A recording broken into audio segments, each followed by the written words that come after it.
Hi, welcome back to Sport on 7. I'm Tom Bushell. Thanks very much for watching this week. It's been a very hectic week for sport, when is it not? To talk through the biggest stories with me, here's Chris McHardy.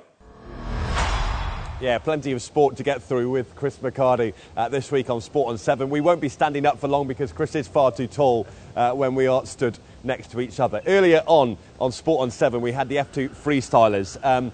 We think we can do a little bit better than they can with football. Now, we have quite a small football. It is signed by Jeff Hurst, however, so don't scratch it. But let's try a little keepy-up challenge. See if we can get 5, first of all. Well, they do call me the Scottish Pele, so I will be looking forward to getting at least 5. Okay. The pressure is on. Okay, good luck.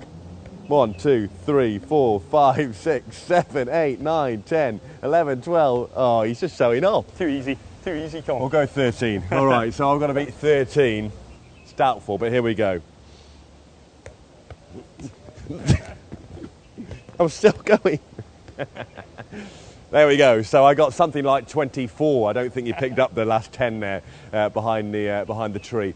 Anyway, let's sit down because we do have a big week of sport coming up to talk about. Basically, Neymar is the big one. You talk about the Scottish Pelé, but it's all about the Brazilian and possibly the next Pelé in football. And he's signed for Barcelona, and that's a great signing for the club, isn't it? Indeed, Tom. Neymar this past week signing a 5-year deal with Barcelona. He's been the hottest property in world football. Real Madrid at the 11th hour, they came in with a late bid, but it is Barcelona where he's going, and it really raises the tantalising prospect, of course, of Neymar alongside Lionel Messi. Quite an incredible forward line that Barcelona will be boasting next season. I guess it's been in defence where they have struggled this past season, but with a forward line that boasts the likes of Villa, Christian Tello, Pedro, and now Neymar, Barcelona looking to make a real statement for next season. I don't know about you, but I'm still pretty knackered after that tremendous set of skills that we showed off just there. Let's move on to local football. The Pro League Awards happened earlier this week, and a great night for Omar Abdurrahman. Really is the star player in the league. He won 2 awards last night, didn't he? He did indeed, Tom. 2 awards, the Fans Player of the Year and of course the Emirati Player of the Year. Richly deserved. He's been the star all season. Of course, he has been a bit quiet in the last 5 games, of course, since Alain wrapped up the title, but there's no doubt in the star quality. He is looking for a move to Europe. I'm sure that will happen sooner rather than later, and it's just a case of, while we have him in this country, we just have to be very, very grateful because he is a wonderful talent.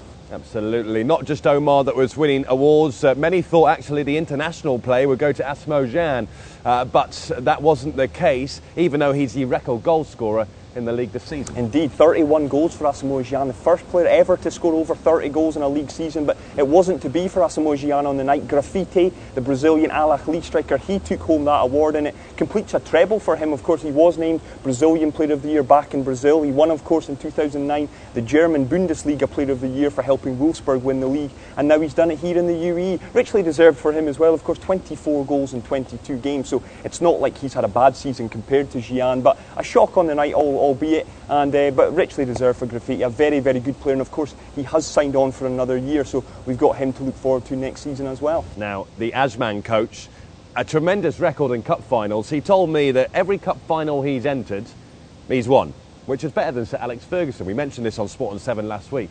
A tremendous guy and a great character as well. A fantastic character is Abdul Wahab Abdul Qadir. He's a wonderful guy. He speaks very, passionately about his side, and of course a wonderful victory. Ajman defeating Al Jazeera, the big guys from up in Abu Dhabi. 29-year wait for Ajman to get their hands on a trophy, that Etisalat Cup win, of course, the 2-1 victory just a couple of weeks ago, so richly deserved for him as well. And again, the other big winner on the night, of course, Al Wada, they won the Professional Club of the Year, and Yusuf Ahmed, a big future lies ahead. 18-year-old striker, he plays for Alain. Keep an eye out for him next season. Of course, with Gyan, his future still a little bit in doubt. He could be the one that could really profit from that next season. A great young prospect, and obviously he took home that award. And of course, finally, we mustn't forget Ali Kasifi winning the Goalkeeper of the Year award as well. Let's move on to golf then. It really has been a busy time. It will be later on this year as well for golf in the region, but the BMW PGA Championship has just taken place at Wentworth. It is the showpiece event on the European Tour, and a local lad, well, an ambassador for Abu Dhabi, has gone on to win it. Yes, Matthew Manasserio, of course, as you touch upon, the Abu Dhabi ambassador, great victory, of course, against my compatriot Mark Warren and Simon Cann in that 3-way playoff, Tom. Wentworth, a beautiful course. It's rained cats and dogs, if you will, all week. But it's a wonderful victory for the Italian, the youngest ever winner at 20. It's a big event, and it just underlines what is a great reputation, and he's going to be a real burgeoning talent for the future. Yeah, he really does have a big future to come. That win alone actually gets him another 5 years on the European Tour, so he's safe there, and also he'll be performing at the US Open for the next 3 years as well. It's a great win for Matteo Manassero. Let's just wrap up on the Darts Masters. The first time it's been in Dubai, of course. We had Phil Taylor, the Power Taylor, and of course Mighty Mike on the show earlier on. A great win for the Dutchman. But your thoughts on the first ever Darts Masters here? Well, I think we can debate the merits of it's a sport all day long, I think, but I think it's another great addition to the sporting calendar out here. It was a wonderful event. Everyone I talked to say it was a real great. The atmosphere was brilliant. It was a sellout, of course, up there at the Dubai Duty-Free Tennis Stadium. So a wonderful event, and I'm looking forward to more of them coming back here. Of course, they're great characters. It's a great atmosphere. It's a great day out. So fingers crossed we see that in the future. Of course, Barry Hearn has hinted that that will be the case. So I look forward to it. And again, it's just another string to the UAE's bow, because I tell you, sport here is definitely number one. Absolutely. Chris McHardy, thank you very much for your time once again this week. We'll catch up next week on Sport on 7.